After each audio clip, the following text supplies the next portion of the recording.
Good morning, DawgNation. I'm Brandon Adams, and whoa, that sounds weird. There's something going on here. Good morning, DawgNation. I'm Brandon Adams, and this is DawgNation Daily. Does it sound weird to y'all? Because it sounds very weird to me. Okay, that's a very different sounding thing here today. But we're glad that you're here. DawgNation Daily, presented by Kroger. Big show coming up. Looking forward to that. Jeff Sentell talking UGA recruiting, and so much on the way. It sounds like I'm speaking in tin cans here. But nonetheless, we're excited about it here today, including what it's going to take for Georgia to get this not rivalry win, but a road win at Mississippi State. Final road game of the regular season. Record-wise, SEC standing-wise, seems like Georgia should coast. But we know this SEC this year, a lot different than that. Everything's a challenge. In fact, Mississippi State's already challenged plenty of teams already this season. So, what's it going to take to win the game? What can Georgia lean on? We will talk about that off the top of the program today. Glad to have you with us for it. It is DawgNation Daily, the daily podcast for Georgia Bulldogs fans, presented today by Kroger, and it begins right now. No, is this an elite Georgia team like we've seen in years past? Certainly not. It's like it's Georgia, but is it Georgia? I guess people think I hate Georgia. What in the heck? If you're a Georgia fan, I don't know how you can live like this week in and week out. Weird, and one day, who knows? You might get a little too close. You might get burned. So they're about due coming up on that late season loss. Here's one game that just is giving me the heebie-jeebies. They got a big letdown spot this week, by the way. This is a trap game in every possible way. They said it was improbable, failure was laudable. I'm not about to listen to the noise, to me it's inaudible. Don't let them. Nope. Don't let them.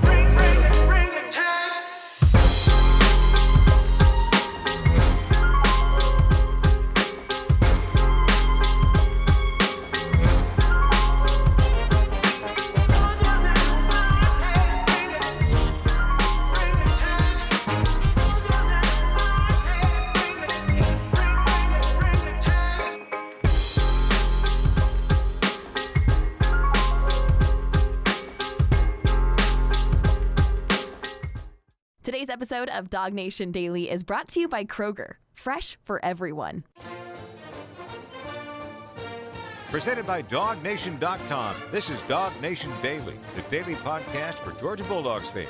Here's your host, Brandon Adams. Another outstanding video by Cody Chaffins there, getting you ready for Georgia and Mississippi State coming up on Saturday. A lot of folks are hoping, hey, with Georgia figuring some stuff out, maybe there's a chance at an upset. Maybe they could get caught sleeping at the, in Starkville on Saturday against Mississippi State. But we don't believe that Georgia's going to cooperate with that. We think that Georgia's going to be ready for this game. Now, listen, I do expect this to be another one of these hard-fought games. I expect Mississippi State, much like it played Texas down to the wire the other day, Florida, other SEC opponents thus far this season, I expect in its own stadium with a pretty high-powered offense, I expect Mississippi State to be able to be competitive with Georgia. But ultimately, we think this is the game that Georgia can figure out a way to win, and obviously setting up a run through the rest of November, and what we hope is a return trip to the college football playoff at the very least, if not more than that. Now, the question comes, well, if Georgia does handle, believe it or not, the final road test of the regular season, the final hostile environment of the regular season comes up on Saturday. If Georgia does handle that, if it does, meet the moment there, what's it going to take to get that done? Well, we think part of that's going to be leaning on some of the key players who've been stepping up for Georgia in recent weeks. Leaders, guys who just have a penchant for making big plays. That's going to be what's important for you in this game against Mississippi State. And for Georgia as of late, especially on the defensive side of the ball, there's really been nobody bigger and better for Georgia than that when it comes to C.J. Allen, who's just seemingly his fingerprints are all over every big play that Georgia's made thus far this season, including the crucial fourth down stop that really gave Georgia a chance to beat Florida a week ago. He was huge on that.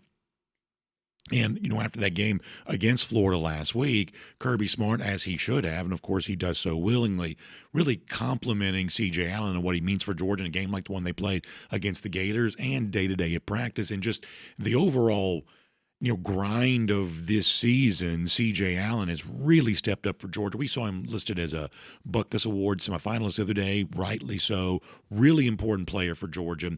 If you are going to get a win like this on Saturday, a guy like this has got to come up big for you. He came up huge against the Gators last week. This is what Kirby Smart said about him after the game. Man, I wish he was out there every play. I mean, he's a machine. He erases things. Ball gets out, Lagway looks like he's about to go, and I was like, he looks like he's going to run for a long way. And CJ runs him down and tackles him like right away. I mean, the kid practices so hard and wants to win so bad for Georgia.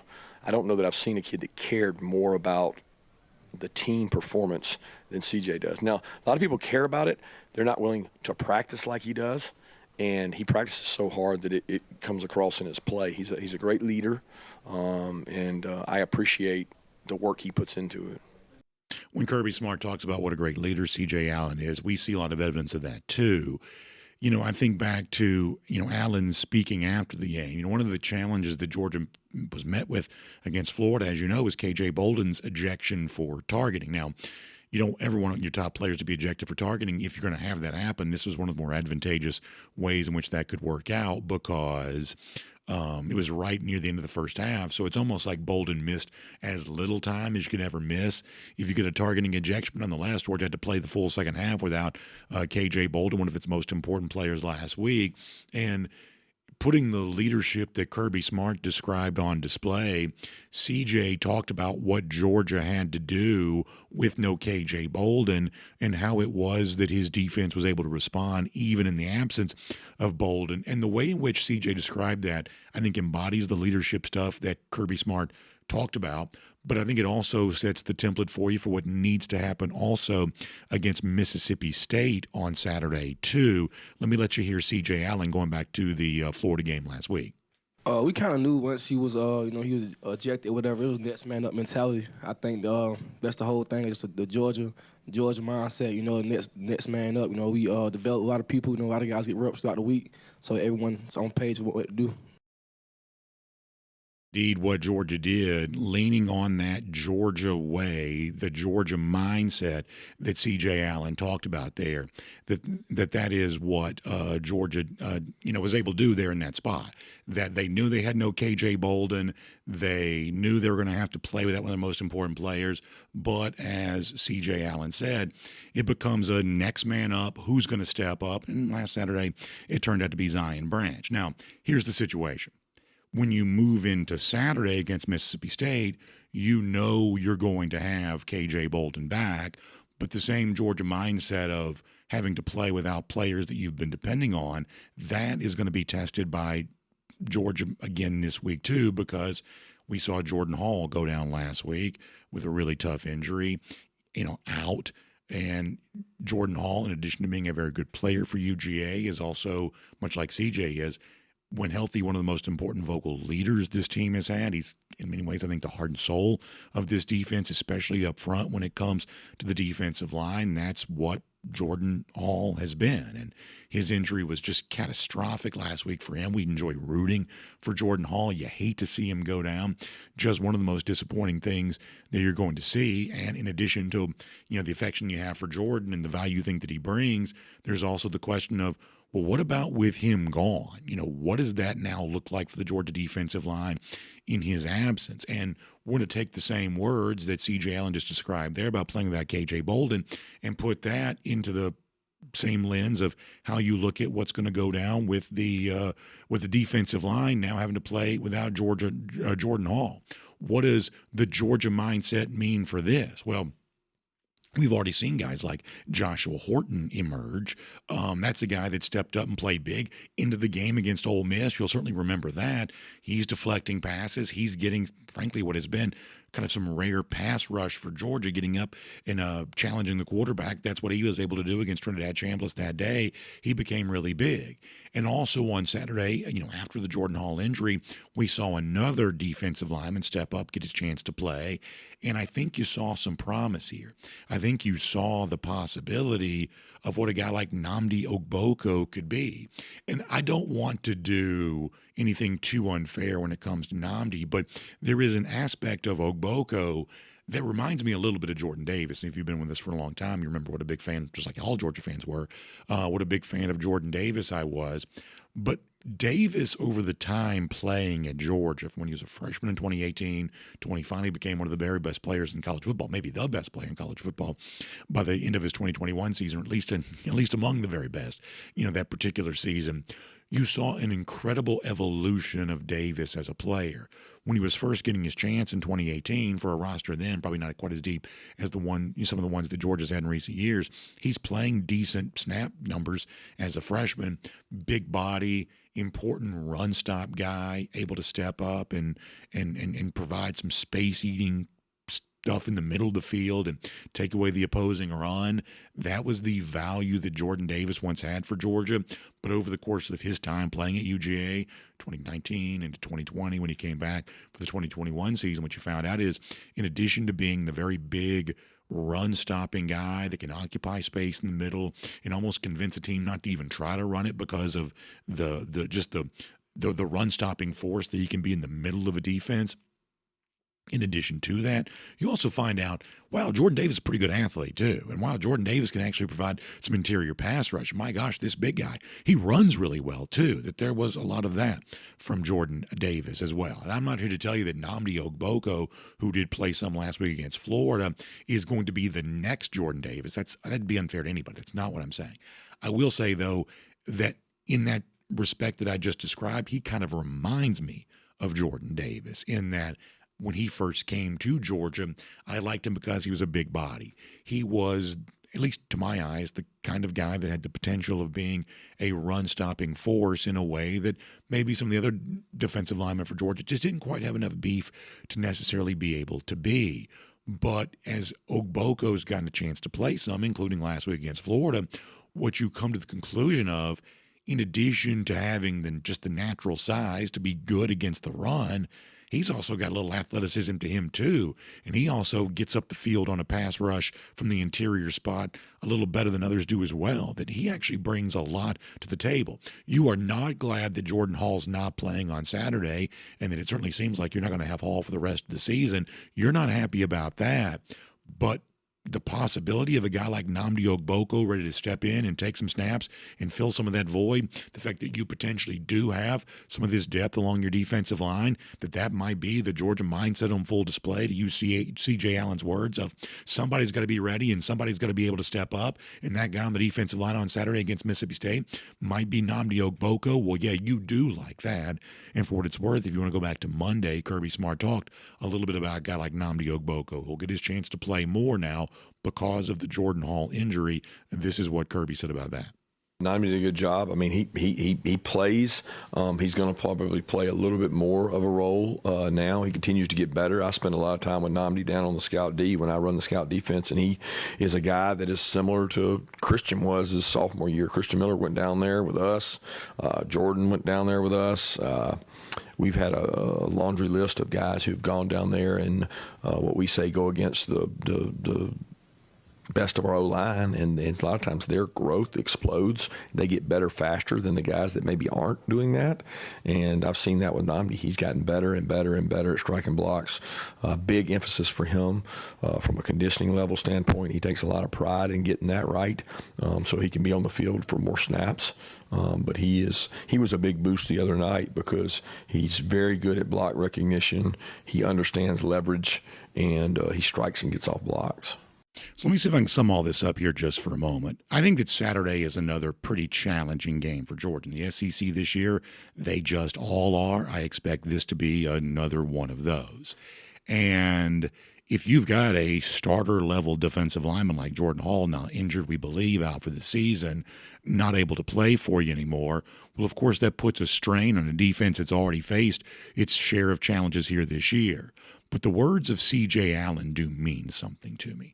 They do have, I think, some value to me, that the Georgia mindset that Allen described in the clip we played before was on display against Florida last week. You lost K.J. Bolden to a targeting call, Zion Branch stepped up, and Georgia didn't crumble without one of its most important players playing a week ago. We believe the same thing can be true in the wake of Jordan Hall's absence this week against Mississippi State. But it's not just good vibes that makes that happen. If you lose a guy like Hall, you better have a talented player ready to step up. And when you listen to Kirby Smart say the things that he just said there, I think you come to the conclusion that Nnamdi Ogboko, among others like Horton and guys we've talked about before, yeah, there really is some real talent here. And this isn't just the next body up, the next player on the depth chart. This is a guy who brings his own skill set to the table. And if you were watching him close last week against Florida, I think you saw a pretty impressive and a fairly intriguing skill set at that when it comes to a guy like Ogboko. This is a real opportunity for him on Saturday. And it's a real moment for this Georgia defense, because we'll say the same thing here to sum up this conversation we've been saying for a while, that for now, I just assume that every game that Georgia's going to play is going to be close. And much like they found fourth quarter magic last week against Florida and then these dramatic comebacks in previous weeks, hopefully it's not the 2-touchdown deficit or something like that, like it has been some of these weeks. But once again, one of those games which Georgia has to play all 4 quarters, and Georgia probably has to have some clutch moments there in the final quarter to make this happen. I expect that to probably be true. But if it isn't, if this is a game in which Georgia finally builds a little bit of margin, if it does finally show you a full 60 minutes worth of football, if it takes care of business against Mississippi State, well, at that point, then we may be talking about a team that is truly turning the corner.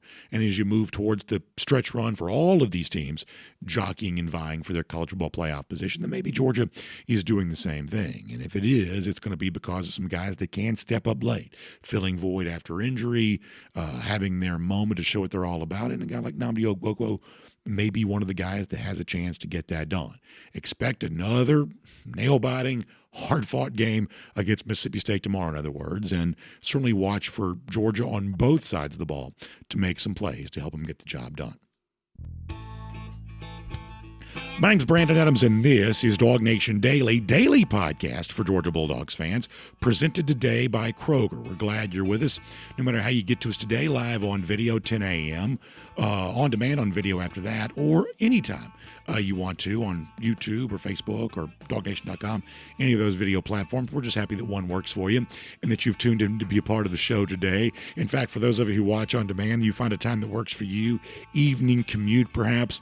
I got a really funny story to tell you before the show is done today. It'll relate to our golden shoe. We'll give that to you here coming up in a little bit. I think you'll be entertained by that. We're also on the radio at the Sports Radio 960 The Rep podcast, where you find them, Apple, Spotify, everything else. Just really happy to have you as a part of the program today. And a big thanks to our friends at Kroger that make it all possible, too. That is always a lot of fun. And, of course, we're getting ready for Thanksgiving at Kroger. That means they're helping you get stocked up for the big meal and the important family time you're going to have. We love that when it comes to our friends at Kroger. In fact, they're going to be able to take some of the stress away from you when it comes to getting ready for Thanksgiving, because you know how the day goes. It's, you got a lot of folks coming over, a lot of pressure to get that meal just right. Well, Kroger wants to help make that just a little bit easier with what they're calling the Heat and Serve dinner just for you and your family. You can choose the protein that you want, turkey, or if you'd rather have something else, you can have that too.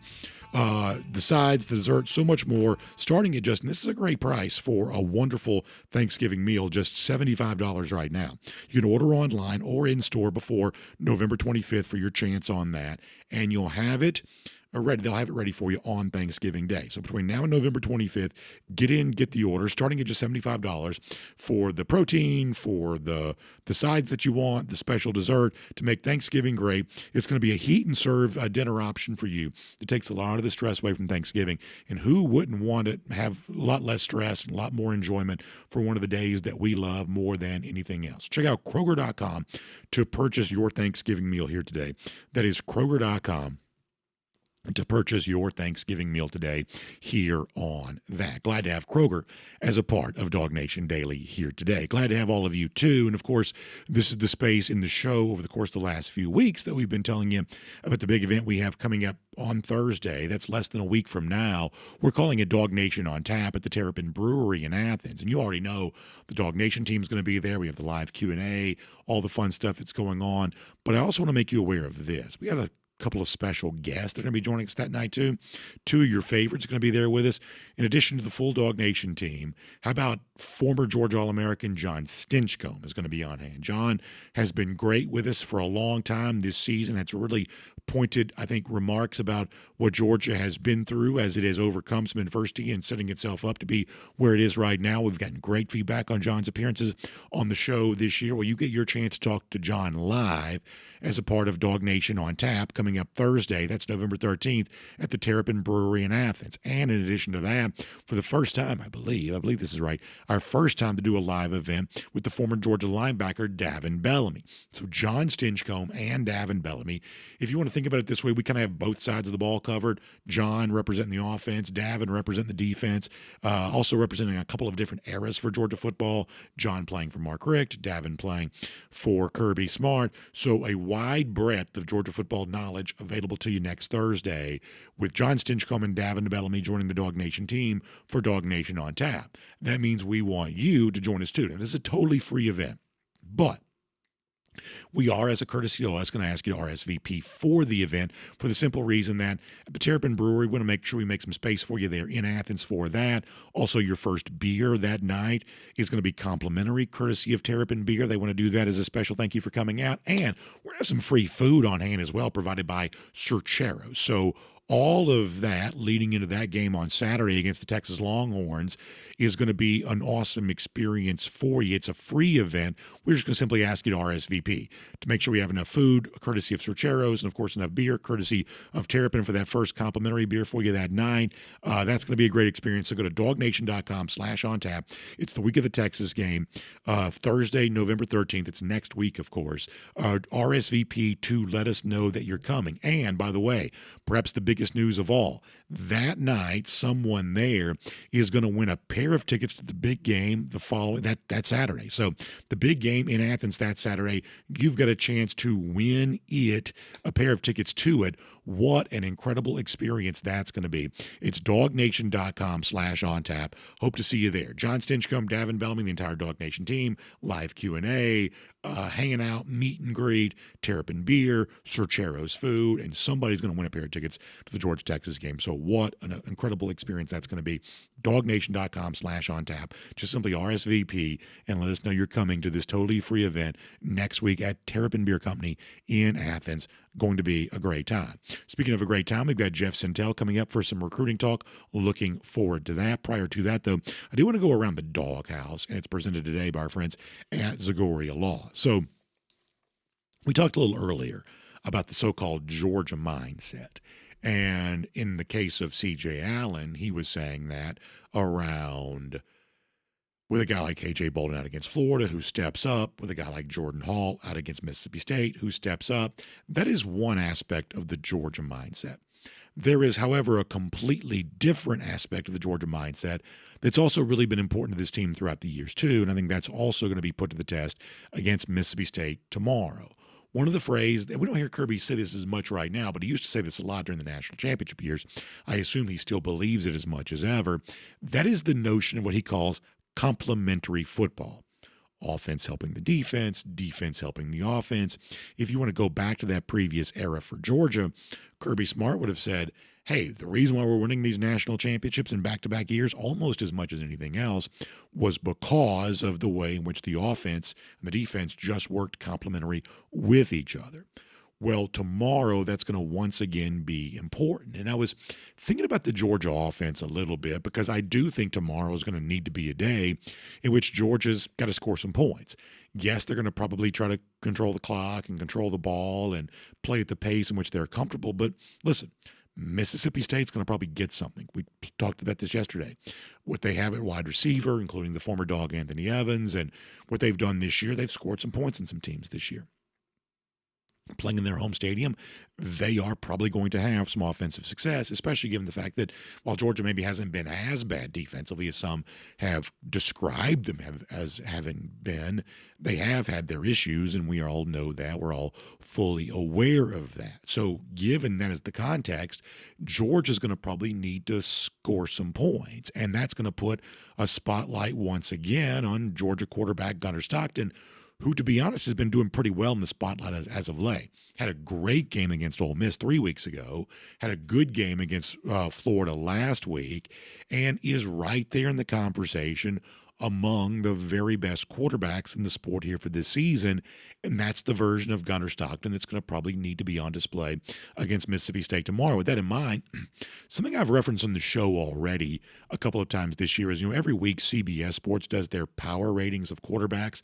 It's the entire sport, all the way 1 through 136 down at the bottom, and Gunnar Stockton's been pretty highly ranked on, if you consider the fact that there are 130-some quarterbacks in college football. Stockton's been pretty high ranked all year long. He is 17th in the most recent quarterback power rating, courtesy of CBS Sports. That puts him well above the 80th percentile for the entire sport. And for what it's worth, it puts him one spot ahead right now of Arch Manning, who was nowhere to be found a couple of weeks ago after beginning the season with more hype than we've seen for a quarterback in college football in certainly a long time, if not ever. Obviously a big precipitous drop for him after that, and he's slowly working his way back up. But for now, the objective observers at CBS Sports say Gunnar Stockton is still having a better year than Arch Manning is having. And we, for the most part, moved off of and just essentially gotten less enamored with the hype of Manning and the fact that he wasn't living up to it. That's not quite as hot a topic as it once was. But given the fact that Georgia is about to play Texas next Saturday, the comparison between Gunnar and Arch might be a little more relevant here. And it's also relevant from this point, too, that if Gunnar Stockton can also be better than Arch Manning against Mississippi State, that could have a lot of value for UGA. For instance, one of the reasons why Arch is back in the conversation among the better quarterbacks in college football this season is because what he's been doing in recent weeks, including the game against Mississippi State, going back a couple of weeks ago, where he was 29 of 46, 346 yards, 3 touchdowns, compared to just 1 interception. That's a really big stat line. And in that game, this, Mississippi State took Texas down to the wire. It's one of the reasons why they had to throw the ball so much is because they needed to come back to win the game. For a while, it seemed like they probably weren't going to, but ultimately Arch Manning really led them into that victory. He was able to get Texas back with a chance to win that game and ultimately got them across the finish line for a victory. And so if we trust CBS Sports, they say Gunnar is having a better year than Arch Manning. It'd be tomorrow a good day for Gunnar to demonstrate that by replicating something close to the stat line that Arch Manning did have against Mississippi State. 3 touchdown passes thrown. Maybe it's not 346 passing yards, but keep in mind that for Gunnar, it will be a combination of passing yards plus rushing yards, and you'll think about the touchdowns in totality that way too, because he's always a threat to rush for a score as well. That's something close to the Arch Manning stat line against Mississippi State. That might be important for Gunnar Stockton tomorrow. And, of course, if you want to go back to the Florida game, it wasn't just what Gunnar did himself. It's also what he enabled his teammates to do, as Kirby Smart pointed out, checking into the correct running play that allowed Chauncey Bowens to get what ultimately turned out to be the game-winning touchdown, and just making sure the entirety of the Georgia offense was really clicking in sync, in rhythm, and working the way that it was supposed to. And on that point, that's something that after the game last Saturday, Georgia wide receiver Zachariah Branch, who had a huge game against Florida, he gave Gunnar Stockton plenty of credit for just the work that he does to make sure the entirety of the Georgia offense operates as it's supposed to. This is what Zachariah said about his quarterback last week. That's what he do every day, man. Every day in practice, I saw it. Even before I even came here, I saw it. He's just a true competitor, a true person that's willing to win, man, and it makes me want to go harder for him every single play. Just try to be the best version of myself. It's an honor playing with him. Yeah, so an honor to play with him. Obviously, when the offense is working the way that it has been as of late, of course you would feel that way. And boy, when Branch had the kind of day he had, of course, he'd be saying those types of things. The Georgia offense has just been looking pretty good as of late. It looked great against Ole Miss, looked pretty good, especially when it needed to against Florida. But you add all this up, it is a side of the ball that's pretty clearly this season, I would say, getting the job done. And what's interesting is, going back to the notion of complementary football, which we mentioned a moment ago, as the Georgia offense is doing its job, the Georgia defense seems to be building some confidence because of that. Now, The Georgia defense has not had as much down-to-down full game success probably as the Georgia offense has had, but we do know at times in which the Georgia offense has done what it needed to do, that gave the Georgia defense confidence to go out and get the stop it had to get. And last week, for all the defense, the criticism the defense has gotten, getting that late 4th and 1 stop set up the offense to get what was the go-ahead score that turned into the game-winning score. And all of a sudden now you do have offense feeding off of defense and defense feeding off of offense. And all of a sudden now you do have that return to complementary football that once defined Georgia just a couple of seasons ago. And I thought that Daylen Everette was really good on this at the end of the game against Florida about how his defense got their stop, they got the ball back to the offense. Then after that, the defense just decided, as it did against Ole Miss and as it has so many times this year, okay, now we're not giving up anything else. We're done yielding anything. We're ready to be Georgia again, and we're ready to put this game on ice. I thought that Daylen Everette was good talking about that on Saturday a week ago. This is Everette. We rallied together as a defense and just knew like we had to get another stop and just make sure we do our job. How the offense is doing theirs, we just got to step up as well. I think it's a big confidence booster just because how we end up on top of these closer games. We just never give up, and we just believe in our team so much. So we just can keep doing that throughout the rest of the season.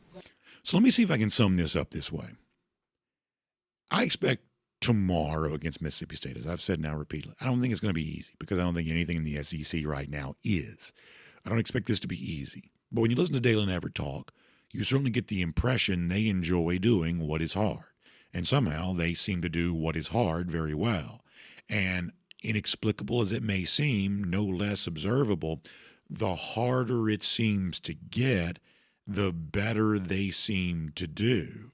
And when one side steps up to help the other side of the ball, all of a sudden both sides of the ball seem to draw some confidence from that. It goes back to what we said from Joseph Jonah-Janya yesterday, that there is a confidence that comes from knowing the guy you're lined up next to or the guys on the other side of the ball, that they are pulling just as hard in the same direction that you're pulling, and the team seems to feed off that. And I tell you, this team has been a ton of fun to watch this year. There have been plenty of games in which, I'll be honest, as a person who loves to watch Georgia win, there have been long stretches of some of these games where I thought, gosh, I don't believe that Georgia's going to quite get it done today. I have been pretty close to assuming that a loss was coming a few times. But somehow, some way, they keep pulling it out. And somehow, some way, they keep finding a way. And I think I'm ready to see them figure out a new way to get that done tomorrow. Hostile road environment, cowbells shaking, Mississippi State trying to dial something up offensively. This defense, though, just seems to step up when it needs to, and I expect that to happen again tomorrow as well. And that is Around the Doghouse, presented today by our friends at Zachariah Law. Tomorrow is the battle between the Bulldogs, the good Bulldogs, the Georgia Bulldogs, the white English Bulldog, and the Mississippi State Bulldogs, that spotted version of whatever it is they seem to have. Well, guess what? We like one of those Bulldogs more than another. We love the Georgia Bulldogs, but there are plenty of other kinds of dogs that we don't like quite as much. You hear stories about this in the news, negligent owners just not treating their animal well, or just not taking proper care for their animal. Dog gets loose, knocks somebody over, bites them, something like that. That's a huge problem. And just like any other personal injury situation, we think you deserve your chance if that's your story. If you've been bitten, harmed, if someone you love is in that situation, we feel like you deserve your chance to get proper compensation for your pain and suffering, for your medical bills, or whatever else that might be related to that situation. And that's what Zachariah Law wants to do. They have dedicated themselves to this very narrow aspect of personal injury law. They literally wrote the book on how to win these types of cases. The knowledge they have, they want to put that to work for you. So if you've been bitten by a dog, negligent owner, if someone you love has that story, or if you're just walking around neighborhood, park, city street, something like that, you get knocked over, somebody breaks an arm, or somebody has some sort of injury related to that, all of these kinds of things, this is the sort of thing that Zachariah Law wants to work for you on and fight to get you the proper compensation that you feel that you deserve. They're going to work tirelessly for you on that. So please give them a call, 833-GA-DOGBITE. That's 833-GA-DOGBITE. You can also find them online, ZachariahLaw.com, ZAGORIA, ZachariahLaw.com for more on that today. Okay, before we're done, busy weekend in the SEC. We'll preview some of the big games. Also, as I told you, I've got a really funny story that was very funny to me about about an experience the DawgNation Daily listener and viewer. Will describe that to you before we're done today as well. But for now, on everything as it relates to Georgia recruiting, let's get ready to talk about that and so much more. Jeff Sentell here today on DawgNation Daily, presented by Kroger.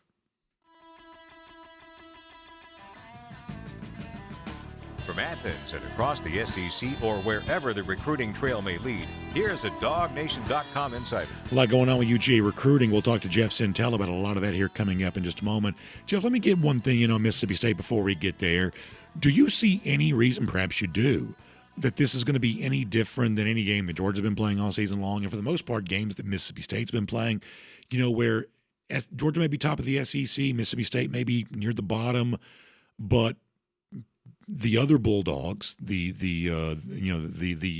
Klanga Bulldogs, they've just been playing teams close all year long, and that's just what the SEC is right now. That's also what I expect Saturday to be too. Do you see it differently? Morning, Brandon. I think if memory serves, I think isn't Mississippi State's Bulldog known as Bully the Bulldog? Is that correct? I believe that's true. Correct. Yeah, I believe that's true.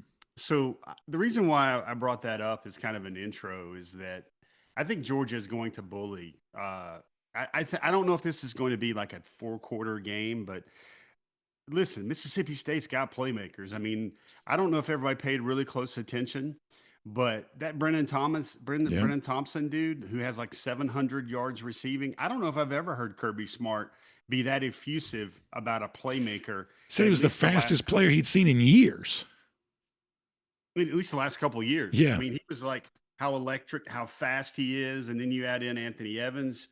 That's something. And then, Brandon, some of these stats come out like one of Mississippi's defensive backs has the lowest QBR rating when targeted. So they've got talent. It's going to be on the road in the SEC. Everything's always a grind, my man. But like the one thing I center around is the word bully, because I think Georgia's going to have to bully Mississippi State to win.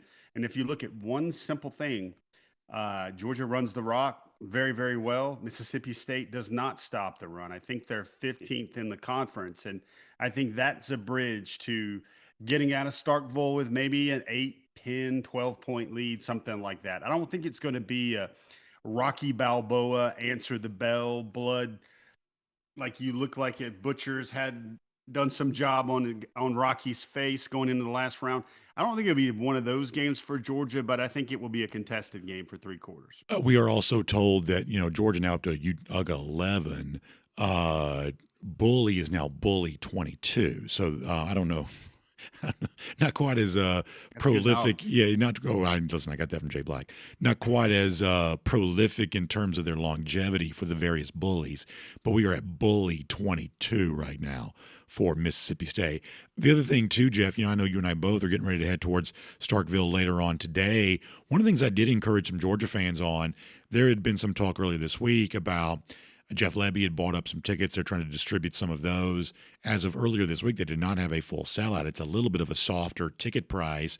It is not easy to find a place to stay right now because Starkville, very close to Tuscaloosa. Alabama is also at home against LSU. That takes away some of your lodging options. Oftentimes, Tuscaloosa is probably the best place to stay for a game in Starkville because there's just simply very little lodging, obviously, in the place known as Stark Vegas. But if you can find a place to stay, or if it's close enough, if you're in the west part of the state, you don't need, a hotel.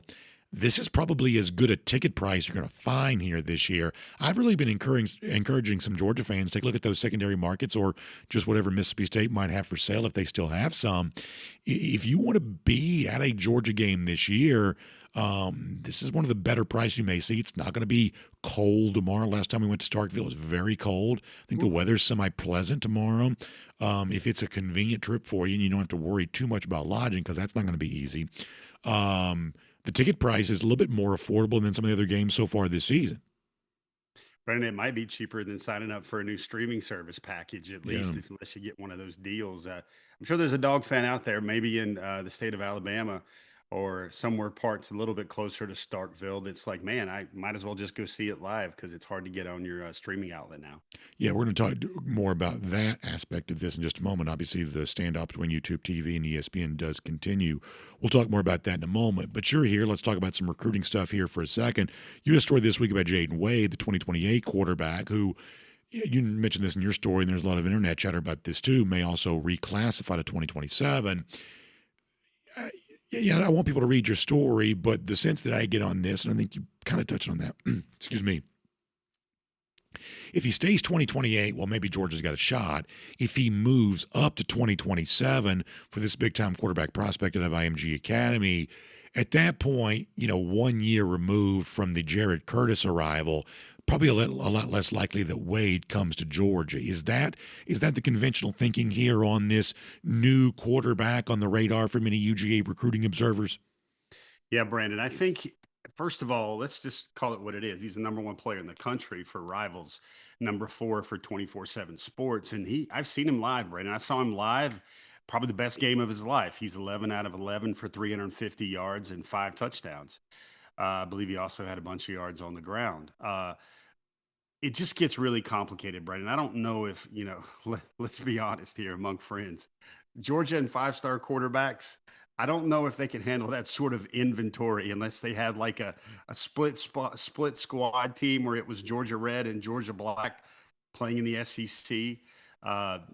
That's just a lot because, the runway for Curtis is going to be is what it is. I think it's better if he stays 28. But the reason why I felt compelled to write about a 2028 a couple times this year, not just recently after his news, is there really strong ties, Brandon, between Jaden Wade and Georgia. I mean, the predictions say he's supposed to choose Georgia on November the 16th. Strong relationships. He's from that South Central Los Angeles area where Nate Frazier's from. Zach Fort, a future Georgia safety who's committed to Georgia on his same high school team at IMG. Those guys have known each other almost all their lives, at least half their lives. And, even Ellis Robinson, Brandon, former IMG Academy guy, has been in Jaden's ear. And then you can kind of just follow things. He only camped at 3 schools this summer: Texas, Oregon, Georgia. And then he's only visited 1 school this fall, and that was Georgia. And Georgia has always been seen as the team to beat for Jaden Wade. And that's significant, man. You also know from following his story that he's a little bit on the older side for a 2028 prospect. That's how he could reclassify to a 2027. But kind of trying to speak frankly, I think Georgia has a good shot, but it's also a matter of it's almost like capital expenditures, Brandon. And I kind of want to wash my mouth out with ivory soap as I say this, because Texas doesn't have a guy in 2020. They have a guy in 2026 in Bell as well. Oregon kind of doesn't have one of those absolute dudes like a Curtis or like a Bell, who's the number 2 quarterback in the country for this cycle. So it almost seems like Oregon might have a shot by default because they're not having that big payroll expense for that 5-star quarterback in this class. And I don't know if any program that follows these guys and is already recruiting these guys is really aware of what they're going to do or what they have to offer for a 2027 or a 2028 kid right now. So Al Chandler, listening to us on YouTube, puts in the comment section, they just checked the secondary market. He says you can sit on the 40-45 yard line tomorrow for $68 per ticket. Now, I'm going to trust that he's accurate on that. I haven't fact checked, but I don't necessarily need to. Al's a regular commenter. I assume he knows what he's talking about here. Jeff, from where I'm sitting in our palatial DawgNation World Headquarters studios, Starkville's like 4.5 hours from here, right around that. If you are even 1 inch west of where I'm sitting right now, that is not a bad trip. And look, this ain't going to be a DawgNation invasion. I'm not talking about painting the place red and black or anything like that. I'm just talking about, there are worse things to do with a Saturday than drive over there and see Georgia and Starkville and, come on back and, I don't know, find a place to stay on the way home. You're going to have to get out a little bit to probably find a hotel, but that is not a bad day necessarily if you want to do it. Starkville's kind of an interesting place. It's a fun SEC environment. If you're sitting good seats for, these days, anything less than of $100, that's well south of $100. That is not a bad situation at all. I'd love to see some Georgia fans make the decision to make a last-minute trip. You probably add in the math and what's a tank of gas there and back? That's probably like, $100 there. You split it amongst 2 or 3 dog fans. You get in, you get out. Maybe you go through and maybe go to one of those wagering establishments around the state of Mississippi, and that all of a sudden becomes a pretty good weekend. It's By just the an way, Al interesting says game. he's also holding the tickets. That's how he knows how much they cost, because he's holding tickets. So there you go. Al putting his money where his mouth is. He pulled the trigger on buying some. In Al we trust, right, Brandon? Exactly. Absolutely, we do. Jack Fullerton also mentioned this about wanting to ban the cowbells. I'm a big believer. Now, listen, Davis Wade Stadium has been plenty loud plenty of times for big games. But the cowbells themselves, and I've said this to several of our people this week, I think the cowbells are a very interesting phenomenon. One cowbell, especially if it's right next to you, is the loudest thing you've ever heard. It'll just make your brain explode. But somehow like 50 or 60,000 cowbells, I don't know what happens, but the chorus of cowbells is just not that loud. That if they're not yelling, if they're just shaking the cowbells, from rote memory, that itself is not that loud.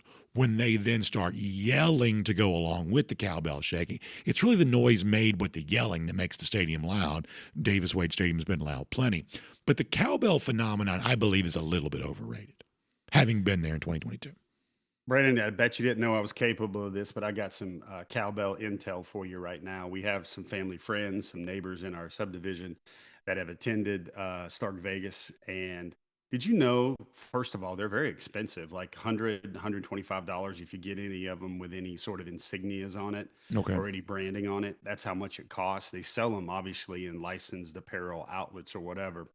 Here's the thing, though, and I like this. I don't know how you feel about it. You might like this bit of nostalgia. Your first cowbell has to be given to you. Did you know that?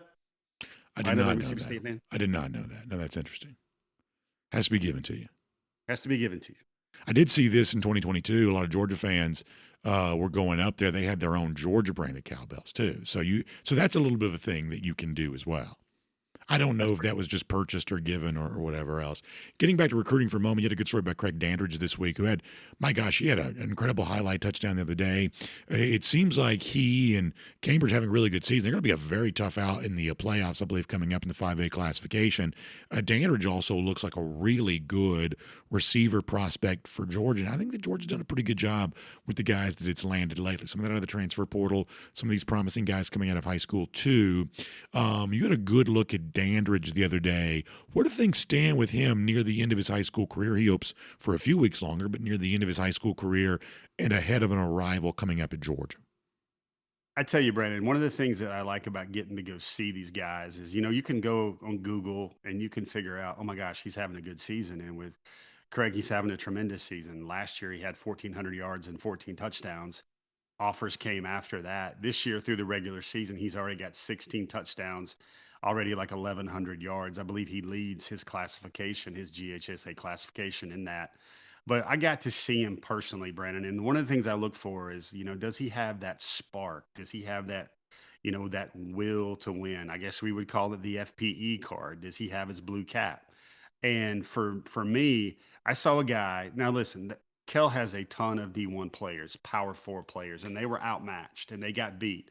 But what I was encouraged by seeing with Craig is he returned to kickoff, game's out of hand, and he was treating it like it was the last play of the game and the score was tied. And he was going up and down his sideline, just really churning out effort and trying to coax his teammates into, like he said, because to him, this is one of his points of pride, I guess, is he says the worst thing, or maybe the best thing, is when another team flips on their film and watches your guys and your team plays. And he wants to make sure with his Cambridge team, everybody sees a team that won't quit, that won't fight, and will keep going till the very end. And that's really I guess that's kind of the litmus. When you check the engine on a team, that check engine light is not blinking in the fourth quarter when you're down. That's what I liked about Craig. I mean, he's a playmaker. He has a committable offer to Georgia, gaudy stats, done it against great guys. Tim Jennings a DGD, if there ever was one, is a high school coach on that staff, and he stamped Dandridge as a bona fide player, even a future Saturday difference maker and this, maybe even a Sunday guy. But when you see those intangibles on top of all that else at a position that's not known for its physicality or drive or, fire, passion, energy in a lot of cases, that's very encouraging for his future at Georgia. And when I saw that, plus I saw him come up and lay some wood, Brandon, right in front of Kirby Smart, going both ways as a cornerback in a big game, I said, this is the type of guy that's going to thrive at Georgia. So West GA Dog fan watching at DawgNation.com says from where he's sitting right now, Stark Vegas is just 2 hours and 34 minutes away, 131 miles. No. Oh, no, he says, no, it's 238 miles to Starkville. So he says 3 hours, 41 minutes away. But listen, I drive more than 300 hours and 41 minutes every day as it is. I mean, I'm in the car that much already as it is. So if you're 341 away, my suggestion would be you already be on the way. And if y'all do go to Starkville, wave at me tomorrow because I'd love to see you there for that. I got one more thing I want to ask you about, Jeff, here in a moment. But since we're talking about tickets and going to games, let me also remind you when it comes to the day after Thanksgiving, Black Friday afternoon here in Atlanta, that's also a great chance for Georgia fans to fill a building and make a home field advantage for Georgia that day as Georgia plays Georgia Tech, the rivalry that's long since been known as Clean Old Fashioned A, going by a different moniker this year, but the same great, intense rivalry, and that Georgia fans are going to make it be their own on this particular day. Obviously, Tech's been riding high as of late, but this is Georgia's chance to demonstrate once again that we still run this state against Georgia Tech at Mercedes-Benz Stadium. Great chance to get tickets. And once again, same type of situation here where you're going to find these are more affordable, more accessible than some of the other tickets to some of the other games here this season. It's one of the reasons why I think you got to jump up and grab them. And as you're getting closer to that Christmas time of year, you can kind of think about this as a gift, maybe a gift to yourself, gift to somebody else, something along those lines. There are a lot of ways to justify this. In other words, go to mercedes-benzstadium.com/events to get your tickets. That's mercedes-benzstadium.com/events to get your tickets. We want to see you in Mercedes-Benz Stadium for Georgia Tech coming up the day after Thanksgiving. We can't wait for you to be there on that. It's going to be a great time. All right, Jeff, to wrap up with you here, mentioning Dandridge and Cambridge getting ready for the playoffs. There is no high school football tonight. The entire GHSA with a built-in makeup week didn't need it, so everybody's off. Playoffs begin next week. Just broadly speaking, big picture, from a Georgia recruiting lens, interest of our audience, what are you looking for from the state playoffs beginning next week? Well, Brandon, there's a lot of guys that are on powerhouse teams that you're kind of going to figure out in the kind of ultimate pressure cooker how good they're going to be. I think schools like Carrollton, who has 2 commitments right now, and Zachariah Helton and also Ryan Mosley will eventually square off with a school like Buford, who has Graham Houston and Ty Boogie Green. You look at that, you look at, here's a great storyline, Brandon. I don't know if this happens quite a lot, but I can say matter-of-factly that Georgia's never signed a prospect that has won a state championship, a Georgia high school state championship 4 straight seasons, which is what's on the table for Caden Prothro in Class A and his Bowden Red Devils. So that's something to think about. I think Dandridge is going to make some noise. You're going to watch Blessed Trinity, the team they just beat in overtime, because DJ Jacobs is such an important part of Georgia's 2027 effort. You're going to see Cartersville with Brady Marchese and another top target in 2027. Try to see how deep they can go and how deep they can make a run. All those things are really, really exciting. And then also on the national front, you have Jared Curtis and Nashville Christian. They're also off this week as a top seed, but they're going to try and defend their state title in Division II Class A, which is the private school league, and the TSSAA over the next few weeks as well. And Nashville Christian's currently won 20 in a row, and Curtis wants to finish out his swan song senior season with another title. So you got a lot of guys chasing rings, and that's what they're going to do in Athens. You want to see how good they are at chasing rings in high school, because that's a good barometer of how well they'll be in the SEC as well. All right, Jeff, good stuff. We'll look forward to seeing you in Starkville. You're making that trip over. We are too. Hope some Georgia fans will maybe make a last-minute decision to go do that. I think you'll be happy if you did. Be careful if you're driving, but I think that might be a lot of fun if the ticket prices work for you. So I'll see you there, Jeff, and we'll see you back here next week. DawgNation Daily presented by Kroger. Thanks so much for your time. Hey, Brandon, let me tell them one thing to look for on DawgNation.com today. Please. Story today coming on Jared Curtis. I spoke to his agent. Is there an offer on the table? What does the offer look like from Vanderbilt? How has Georgia played this out? Has Georgia been cool with this affection? Have they been more like the jealous girlfriend or the jealous boyfriend? All that stuff should be on DawgNation.com for another look at this story. While we don't feel like Georgia is really threatened by Vanderbilt, you're talking about a school that has never won 10 games ever in its 122-year history versus a program that's averaging 12 wins per season going back to 1997. But it is an interesting storyline. I know we mentioned Curtis earlier, and hey, number one player in the country, probably going to wind up the number one player in the country, not just the number one quarterback in the country. So Curtis remains a storyline, and we're going to try to tell folks maybe what they don't know and what nobody knows, and maybe the one thing that Georgia has to worry about when it comes to Vanderbilt. All right, Jeff, we'll look forward to that as it relates to Jared Curtis. Thanks a lot. We'll talk to you soon. Take it easy, man. Drive safe. Yes, sir.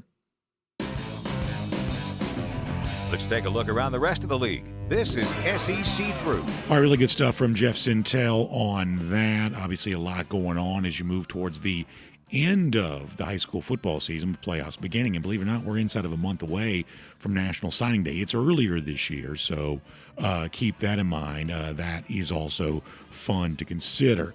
Let me also, before we do our SEC Through, remind you about our friends at Mercier Orchards Hard Cider. And one of the things that I love is on this show, we get a chance to introduce you to some brand new companies you may not have been aware of, and the response we see to that. And I tell you, people have just been so generous to celebrate what we think is a Georgia-grown company that the entire world ought to know about. We love Mercier Orchards, Blue Ridge, Georgia, one of our favorite places. It's gorgeous up there. The orchards themselves stretch over a couple hundred acres. The mountains are all around. Like, you cannot feel like you're in a more wholesome, homespun place than right there in Mercier Orchards when you see all the beauty that's really panoramic from any direction you look.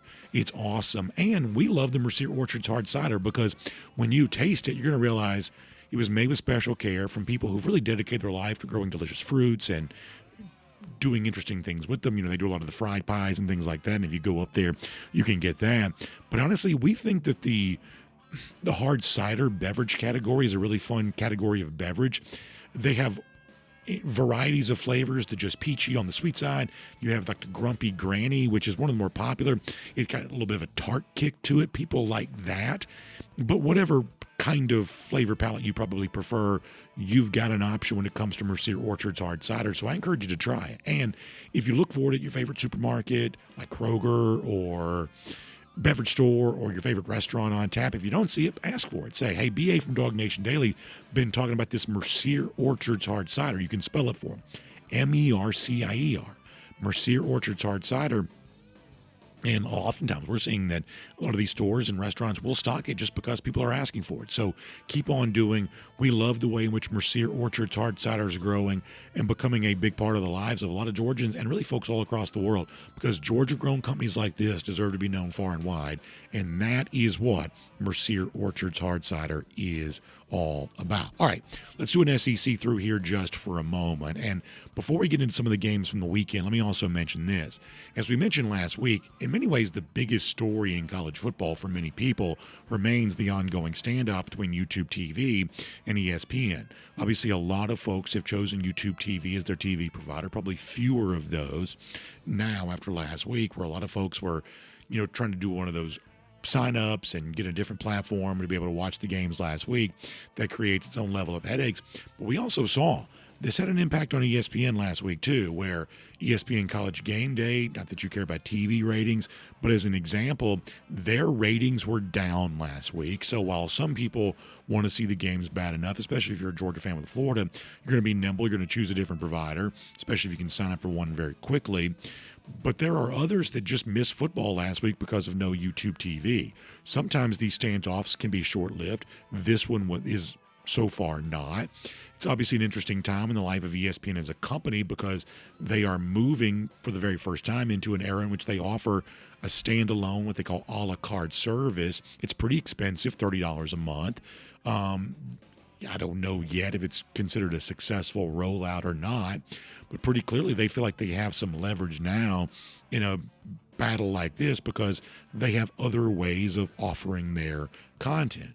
YouTube TV feels very much the same way because people are already signed up for something, don't necessarily want to sign up for something new. And of course, it is the fans who are stuck in the middle who really don't care.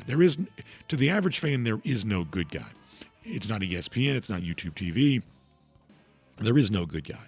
It's just one of those things that people want to go away. But unless some magical thing happens here at the 11th hour, I think if you're a YouTube TV subscriber, you have to prepare for the possibility that there is no YouTube TV for college football again tomorrow. Who knows? It could change at any moment, but that's where things stand right now. Now, let's go into our SEC through here a little bit. I will give you some thoughts on some of the games, some of my official picks here in a moment, but let me tell you what I'm also watching for overall for tomorrow.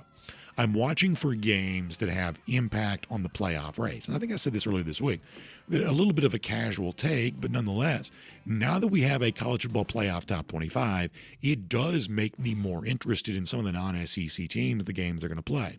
I was already interested in BYU, Texas Tech, but now because they both have top 10 numbers next to their name, I'm even more interested in the game.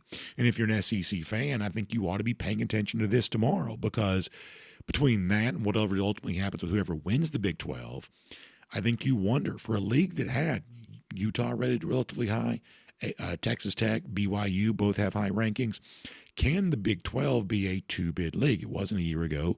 Perhaps it could be this year. If it does, then that is one less playoff spot that could go the way of the SEC. I think you'll be paying attention to that. A little bit of a similar situation when it comes to the ACC. Right now, on the basis of the rankings, it looks like the ACC is heading for one bid status after having two a year ago. But let's watch. Miami playing as a big favorite against Syracuse tomorrow. You've got other games as it relates to the ACC. Louisville hosts Cal. Louisville, the highest rated of the ACC teams here right now. You've got, Virginia's ranked higher than Louisville. Virginia plays Wake Forest. Virginia's not a huge favorite in the game against Wake Forest. Is this truly a one-bid league?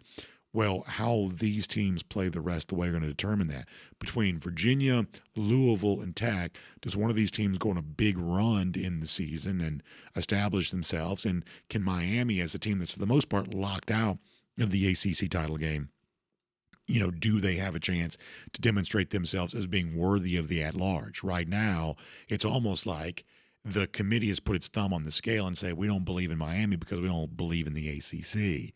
But obviously there's going to be all kinds of open variables that have the potential of changing that. But tomorrow, that's one of the things I'm watching.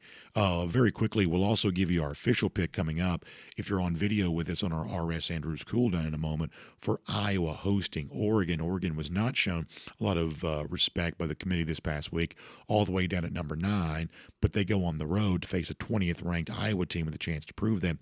We'll give you the official pick on that coming up. As far as the SEC goes for tomorrow, I think the Texas A&M probably rolls at Missouri. I think Missouri's good. They've got an injured quarterback. That means first-time quarterback against a Mike Elko defense. That doesn't feel like a very good opportunity here. A&M's obviously more than a touchdown favorite. I think they win comfortably at Missouri. I still like Missouri. I think they probably win a couple more SEC games this year, but I don't think A&M is going to be one of those, and nor do I think it's going to be all that competitive necessarily. I think Vandy bounces back after really coming back and putting a good showing together against Texas. I think they still feel like they've got a lot to play for. I think they handled Auburn somewhat easily, and I'm probably the only one in the world that feels this way. It is certainly a contrarian take. You can decide for yourself, is this excessively contrarian? I guess the result will speak for that. I think that LSU finds a way to keep it close against Alabama tomorrow, certainly closer than the experts think. I think there's a chance that LSU has some life. Now, the canary in the coal mine on this is going to be Whit Weeks. Whit Weeks, the LSU linebacker, is currently listed as questionable. If they think they have a chance to be competitive, then Weeks is probably going to play. And obviously, he's a gamer. He wants to play anyway. But let's watch what happens with weeks, especially for those of you who are listening to this after the fact, as more availability reports come out. Is there an upgrade of week status? If that's the case, then maybe that means that LSU thinks they can be at least a little competitive against this Alabama team. This is a Bama team that did lose to Florida State, and while that feels like a long time ago, you can't completely discount it. They were outgained by Tennessee. Georgia certainly had its chances, even though that turned out to be an Alabama win. And by the way, South Carolina really should have beaten Alabama a couple of weeks ago. So this is a Bama team that obviously had the embarrassing, shocking loss to Oklahoma a season ago. I just have a sneaking suspicion that November, in some form or fashion, is not going to go perfectly for Alabama. And there's still a little bit of chaos to be introduced into the final stand, the final act of the SEC here this season. So watch for that and see if I end up being right about that. At least worth paying attention to, and we'll make that your SEC through. And by the way, speaking of the SEC, here in SEC country, one of the things that we think about a lot are our friends at Academy Sports and Outdoors, especially getting ready for Christmas, because they're always so well stocked with so many fun things. And that's true once again here this year for Academy Sports and Outdoors. It's really the only place you're going to be able to go to get the Christmas market collection here, courtesy of Magellan. It's a fun thing, exclusive 2025 gear. I'm talking about that's going to get you decked out and ready to go for holiday parties, fun family photos, and those Christmas morning traditions. You want the matching pajamas, you want the holiday print fishing stuff. And honestly, you got a lot of guys in your life that are hard to buy for when it comes to the Christmas season. Who wouldn't love one of those specially designed Christmas style fishing shirts? It's just a fun thing. You'll probably love that, courtesy of Magellan. You've also got the Mossy Oak Snowdrift Camo and a whole lot more. And by the way, if you want mega convenience here, how about this? You can, of course, shop in store or go to academy.com, or you can also get same-day delivery powered by DoorDash. That's an amazing opportunity here. So learn all about this and all the stuff that Academy's got going for you here this Christmas season online at academy.com. It is academy.com for more on that today. All right, I told you I had a funny story to tell you. So yesterday, driving 316, taking my son to the batting cage. That's the glamorous life I live away from this show. So taking him to the batting cage, he's going to go do a little work, a little off-season work for him. He loves baseball. And I'm driving down the road, and I look over to the left lane, and some guy's just like waving at me. And like these days, you're always, what's going on here? Because, people get a little testy sometimes on the road, and I have a tendency to probably drive a little aggressively as it is. But in this case, this was friendly. Guy was waving at me. And I wish I had taken a picture of this, but obviously I'm not going to use my phone while I'm driving. But I wish I would have, because he shows me his phone from the, we're parked, it's a stop situation. He shows me his phone, and he had the R.S. Andrews cool down up. He was watching the show, listening to the show as we're going down 316 there. He was amazing. He also put a comment on our YouTube show from yesterday that's AndDog1893 that said, I just saw BA on 316. Showed him I was watching DawgNation Daily while driving home. Go Dogs. Indeed. First of all, huge thanks to AndDog for that. I appreciate you listening, appreciate you doing that. And what an amazing coincidence to even, because, I'm nondescript, just riding down the road. He recognized me, showed it to me, and I was thrilled about that. My son got a big kick out of that too. So, AndDog, thanks for listening, however you choose to, on your way home from work. That's an awesome thing to see. And to all of you, we appreciate you doing that. Lousy, stinking Gators, we just appreciate you being a punching bag for us, because you've been a great foil for all these years. About 1,826 days. That's how long it's been since Florida's beaten Georgia. That is our Gator Hater Updater. We love that. Y'all enjoy the game tomorrow. We'll see you afterwards for our DawgNation postgame show right there from the field in Starkville. And of course, back here Monday for DawgNation Daily presented by Kroger. Hope you have a great weekend. Thanks for being here. We hope you'll come back and see us again on Monday. And on video. Time now for the R.S. Andrews cool down. R.S. Andrews, when you turn to for your air conditioning, heating, plumbing, electric needs. They show up on time. They do the work that's promised, the price promised. You can trust them on all of that today. So in a minute, as we told you, we'll give you our official pick coming up for Iowa and Oregon. That's going to be a lot of fun. Also, we'll take a couple of comments here, too. We got to get ready to go to Starkville. We got a meeting coming up, so I can't go super long here today, but we'll do some of that here in just a moment. Let me hit YouTube first. Let's see what's going on. Jack Fullerton on the subject of one of the Tech recruits, recent recruits, good player, had a little, dust up there in Oconee County. Yeah, we don't do a ton of that. If you'll notice, we never really do this. That's one of the reasons why we just disregarded when other people did this to Georgia. We just don't really do, and there are easy clicks to be had from it. It'd be easy to, whatever. That's the lowest hanging fruit that's out there. And I'm not, if you do this among fans, that's your business. But if you notice, we don't do police blotter around here for anybody, really. It's just not something I'm that interested in. Jerry Dog Fan says family's our full-time job. The other stuff we do is a part-time job. 100% agree with that. The best stuff I ever do is, my kids and their sports and the things they're into. I just love it. Jonathan Aaron says, how many more coaches do you think will lose their jobs? Well, I can tell you this, Jonathan.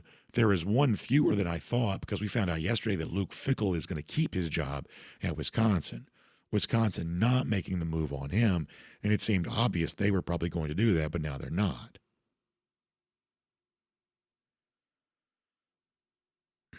Let's see what else. Gary Roach says, let's bully the bully. I like that. I like that for sure.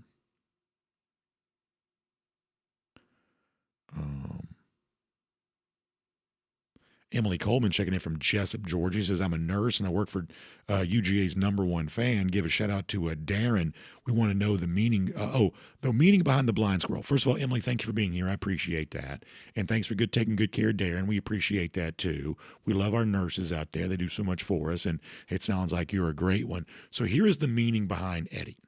So Eddie the blind squirrel dates back to summer of 2018, I guess it would have been. Summer of 2018.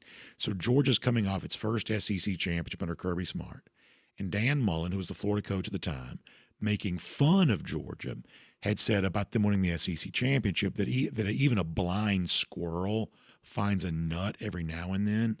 And that is what Eddie is. He is our blind squirrel to make fun of Dan Mullen, the then Florida coach, who thought that Georgia was only going to win one SEC championship. Georgia's obviously gone on to win numerous SEC championships since then. And when you look around the landscape of the SEC, Dan Mullen is now nowhere to be found. So Emily and Darren, this is our way of making fun of Florida and making fun of Dan Mullen. Now, what has not been explained is why Eddie also carries $1 million bill. That's what this is. It's $1 million bill. But guess what? In the days to come, for those who might be interested, admittedly not everybody is, in the days to come, those who might be interested, we're going to give you a chance to find out what that's about. We are. Now, I don't know if I'm going to do it on the show or perhaps, just this may be a special thing only for those who are interested, but we're getting very close to letting you know what the purpose of the $1 million bill is. And no, we are not giving away $1 million. I'm not Pat McAfee. I can't do that. But that's the story there. I have an additional Gator hater talking about by all means SEC championship. Their last SEC championship was in. Last SEC championship would have been 2008, correct? That's correct. Yeah. So that is 6,280 days since they've last won the SEC. How about that? Yeah, I mean, think about 2008. You're talking about, 13, 14 years ago. No, it's more than that. Yeah, 13. No, that would be 17 years ago. Yeah, 17 years ago. So you're right. Current recruits were essentially babies when that happened.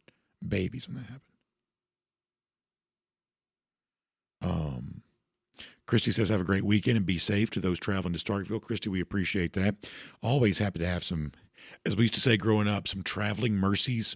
I love traveling mercies. Christy offering up some traveling mercies to us. I really appreciate that. DMar42 says he was I would love to go to an Egg Bowl. Let me tell you something. I love the Egg Bowl. I say this a lot. I try to be a good person, but I'm not classy, and I wish I was.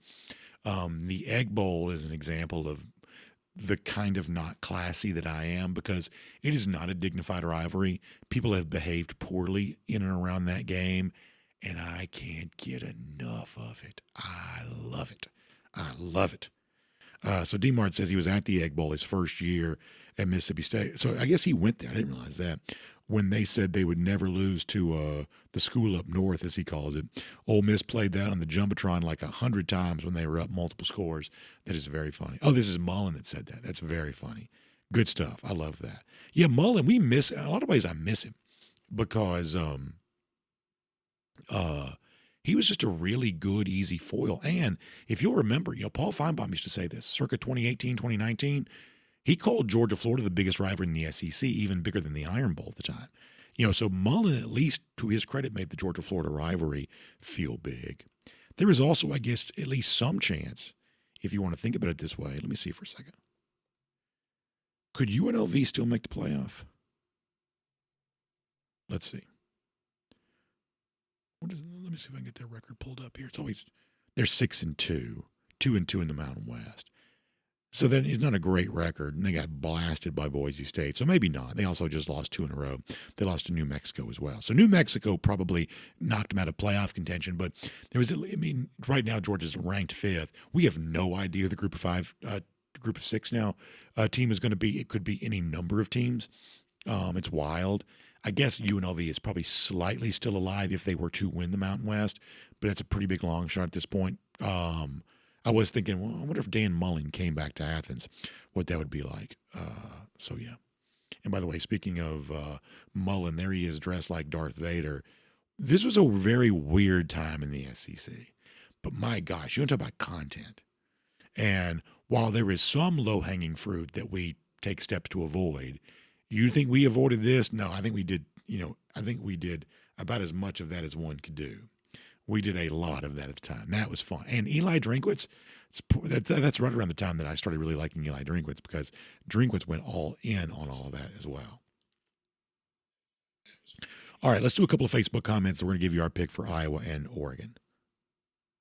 Mark Tolbert says, I live in Mississippi, and although I can't go to the game, I'm going to be watching and look forward to claiming that Georgia owns this state. Oh, that's right. Magnolia State Championship up for grabs. Mark, I'm glad you reminded us that. Already having beaten Ole Miss, you don't often play the two Mississippi schools in the same year. This year, Georgia does.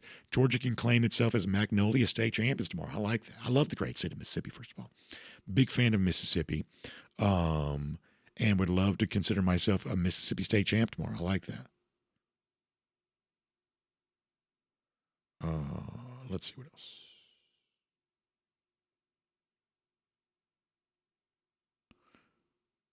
Jacob Alexander on Kaylee Show. You had 2 hours before game time tomorrow. So it'll be 10 a.m. Eastern time. 10 a.m. Eastern time for Kaylee tomorrow.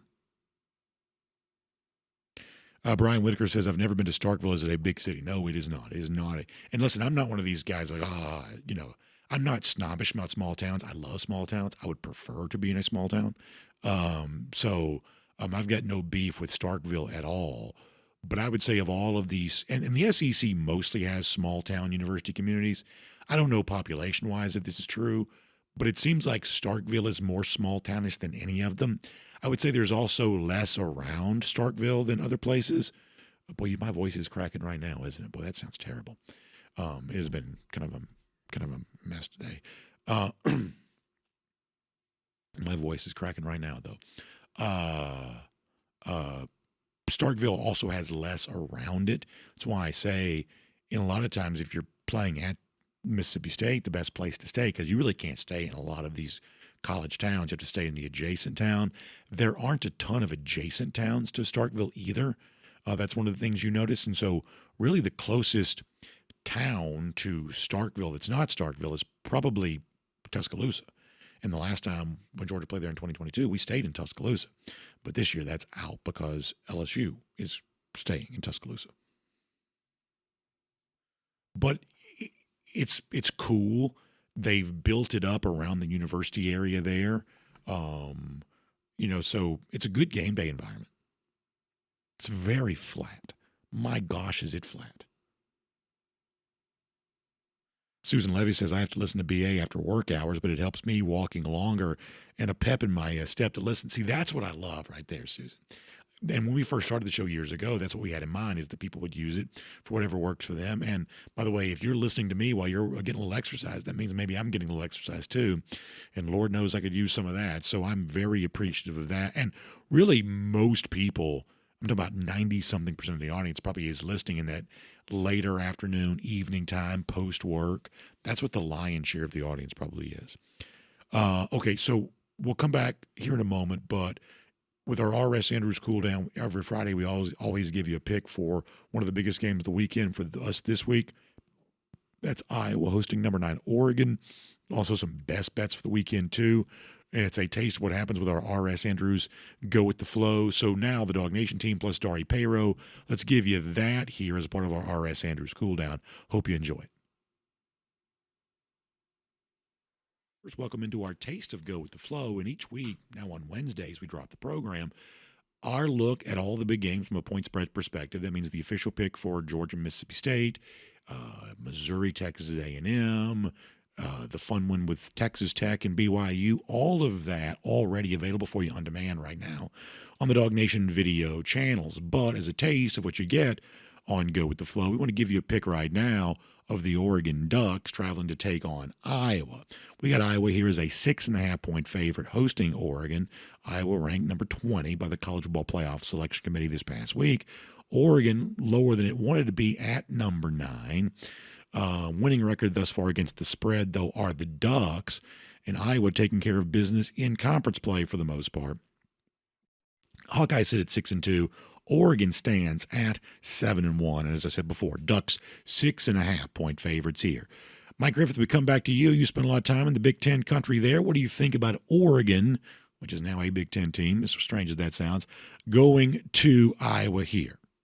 I have been to Kennesaw Stadium. It is intimidating. It is loud. Their fans are obnoxious, rude, everything you want a hostile crowd to be. And the weather does not look good. The high is 46, the low is 27. That's the forecast, perhaps some light rain.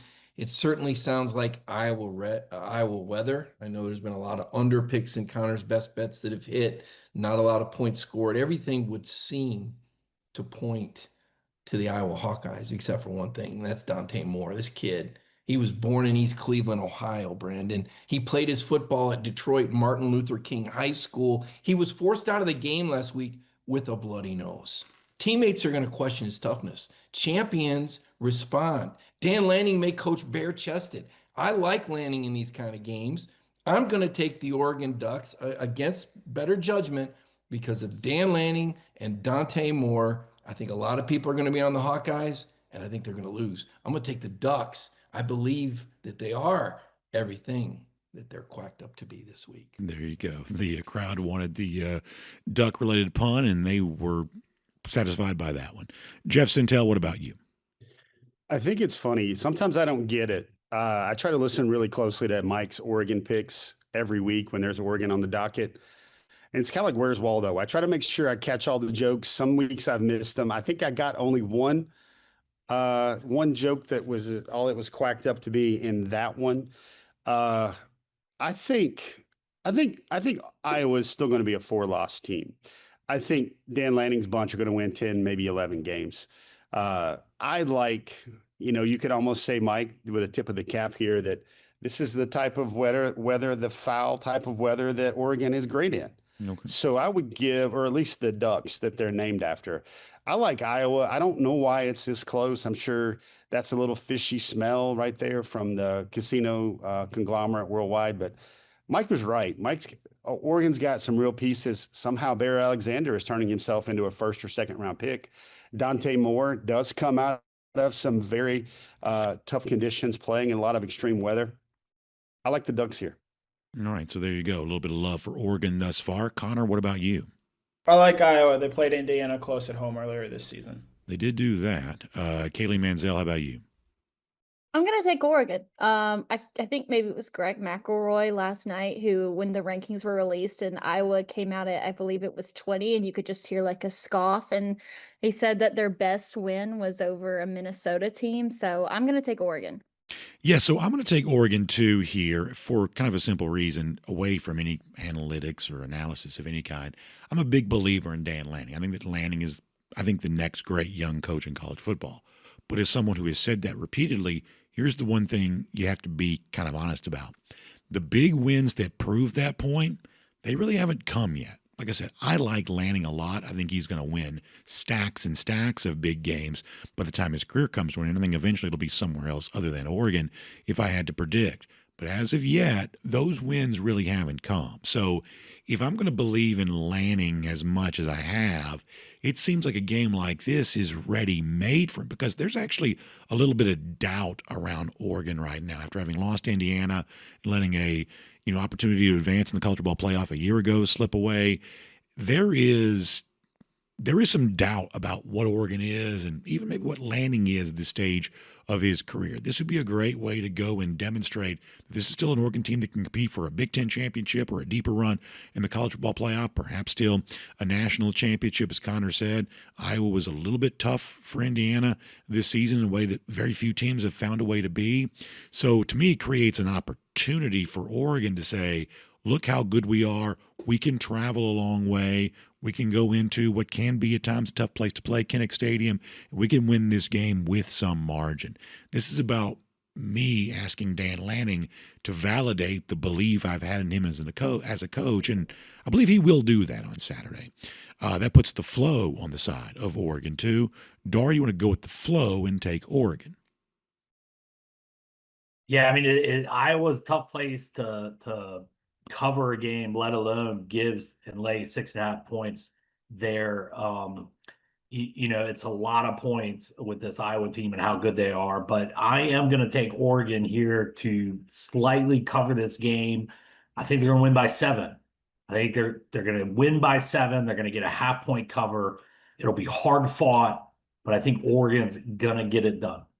So should be a fun one in the Big Ten there on Saturday. We'll now step outside the picks we'll make for our weekly standings, and we'll look at anything deeper down the board, sides, totals, anything you want, team total for the upcoming weekend. Mike, you've been the hottest picker as of late.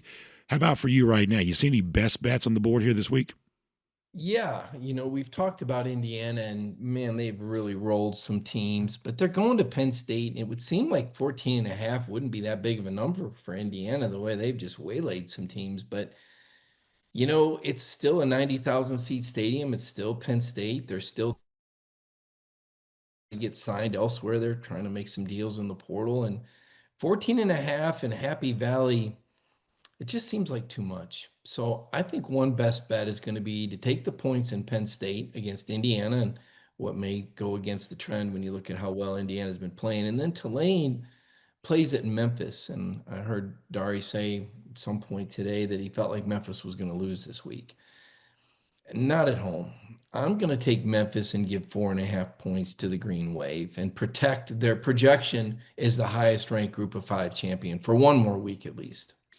So that is Mike on that. And the point about Penn State's an interesting one in that while they've obviously completely disappeared from the human polls, in the power rating world, they're still ranked pretty high because power ratings are obviously going to consider previous results from, not just this year. So could still be some value on Penn State late in the season, even though it's been a total collapse that's obviously resulted in the firing of James Franklin. As far as Memphis and Tulane goes, we'll be hearing more about that coming up in a little bit, although I've certainly been wrong in the past when I've gone against Mike. Maybe we'll be again this time too. Nonetheless, though, Jeff Sentell, we come to you for any best bets you might have. Yeah, I got two that seem like either theater of the absurd or how in the world did we get here? And I believe the 10th or 11th week of the schedule. I'm looking at Clemson and Florida State. If anybody really has a good pulse on this one, good luck, because I think it's hidden somewhere. I think the Fighting Dabos are giving 2.5.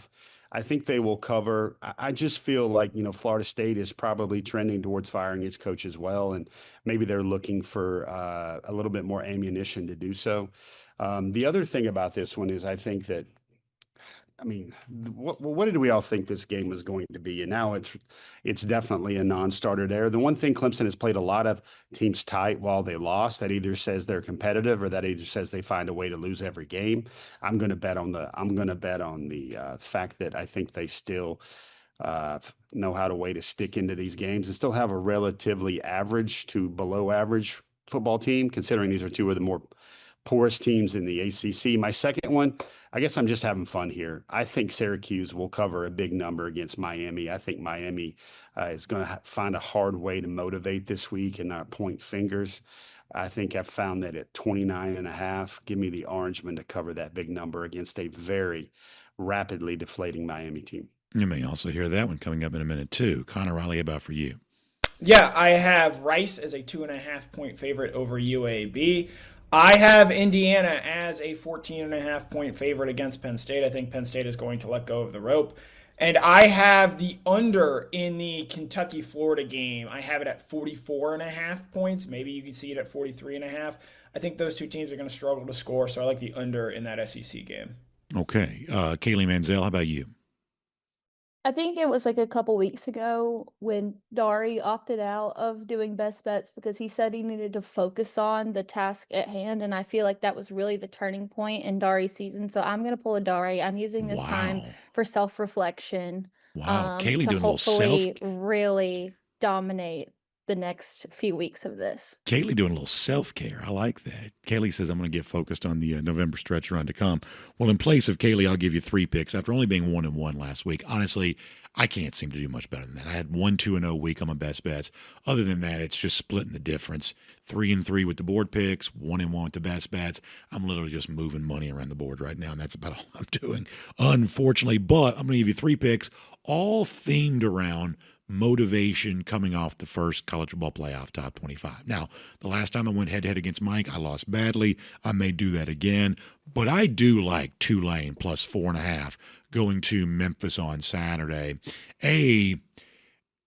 Memphis got the nod from the committee this week. They were not ranked, though. They were just mentioned as the committee saying, we keep going with our rankings until we find a group of 5 team. So Memphis gets that. I don't expect Memphis to make the college football playoff. I think it's probably high altitude to even have your name mentioned in the show. On the flip side of that, John Summerall's coaching for something right now. And certainly winning a game like this would get the attention of some would-be employers if he hasn't already taken a job below the radar. It's enough for me to a Tulane team that's pretty good, plus the 4.5. I like them at Memphis on Saturday. I also completely agree with Jeff. I think when Miami saw their name next to the number 18 on Tuesday night, I think they were forced to conclude we have no chance of making the college football playoff. And I can only imagine what that's going to do to the motivational force that Miami plays with, knowing that they're essentially now only playing for pride. My guess is, and I had it at 28.5, but if Jeff's got it at 29.5, I'll take that. Syracuse plus the points, I think, is a lot of fun for a Miami team that had to be massively disappointed by the ranking next to its name on Saturday, now knowing that for all intents and purposes, their playoff time might be coming to a close, their chance of competing. And I'm going to give you this one. This is a little bit of a flyer, big favorite on the road, but in a year in which the group of now 6 playoff spot is wide open. You got a multitude of AAC teams, a multitude of Mountain West teams considering this as a fairly legitimate possibility. What about the idea that James Madison as a Sun Belt team slips in there? I've got them as a 13.5-point favorite going to Marshall, a team that we all saw earlier this year. I like the Dukes on the road by a big number, minus 13.5, against a Marshall team that's not all that impressive to me. So I'll take Tulane plus 4.5, James Madison minus 13.5, Syracuse, Jeff calls it 29.5. I'll take the extra point on that. Syracuse, James Madison, and Tulane. Dari, will come to you. How about some best bets now from you? I just want to say I nailed all 3 of my picks last week. Nice. Illinois is covered, Army covered, and the under in the Army game hit easily. This week I have 3 again. Colorado at West Virginia. West Virginia is favored by 6.5. I love them to cover this number. This is a Colorado team that's reeling. They're going to be burning some couches in Morgantown late that night, partying. So freshman quarterback Julian Lewis starting in that game, by the way. That's right. That's right. I also like I'm gonna take the party to East Carolina University for their homecoming game against Charlotte. They're a 27.5-point favorite. I love ECU to cover this big number. I also like the over, which is sitting at 55.5. It may be moving by the time we kick off. It's kind of moving up. I do think it's going to go over there because I think ECU is going to cover about 80%, maybe 90% of that number. I think they're going to light up the scoreboards. That's also a scouting report game for Georgia fans. Darty, sorry to interrupt you. That's a scouting report game for Georgia fans because 2 weeks from now, Georgia, or 2.5 weeks from now, Georgia will play the Niners of Charlotte. So that's a game that Georgia fans may be watching for a little early scouting report on the Niners. That'll be good for Georgia for padding some stats for that second string units and third string players that get to play against Charlotte. There you go. Anything else? That's it. That's awesome. What I got. 3 games. Hey, good best bets. Fun week of games. For those of you making your picks, best of luck on that. Obviously, thanks for being with us for this portion of the program. And check out Go With The Flow. It's available for you right now on the DawgNation video channels. And with that said, we'll get you back to the R.S. Andrews Cool Down. Of course, we always appreciate you being a part of our R.S. Andrews Cool Down each and every Friday with a taste of what you see on Go With The Flow there, too. And if you want the official picks for Georgia, Mississippi State, and all the other big games of the weekend, we'll give you that. It's available on demand for you right now on the DawgNation video channels. Now, I'm late for a meeting as it is. We got to get ready to go to Stark Vegas after that. So we're going to sign off here for now. We'll see you for a big full day of game day coverage tomorrow, including me on the field after the game. Looking forward to that. Also back here on Monday to hopefully talk about another win for Georgia in the SEC. Excited about that too. So enjoy the game. Hopefully your TV provider's all worked out. You can figure out a way to see it, or maybe you are, as we suggested, maybe on your way to a Starkville too. If you are, be careful with that and hope it all works out well for you. And a big thanks to R.S. Andrews. You just heard from Dari right there. We love him. He does a great job. They also take really good care of your air conditioning, heating, plumbing, and electric needs. They're all over all of that all the time, just doing great stuff for you on that. If your heating system needs to be tuned up, if you're worried about your heater and your furnace making it through the winter, get the peace of mind you need with R.S. Andrews right now. You know, the R.S. stands for Rapid Service. They'll come take good care of you, and they may be able to tell you how to get some new life out of an old heating unit. So find out more online, rsandrews.com on that. That is rsandrews.com on that. Thanks for being here on DawgNation Daily, presented by Kroger. Enjoy the game. Have a good weekend. We hope you'll come back and see us again on Monday.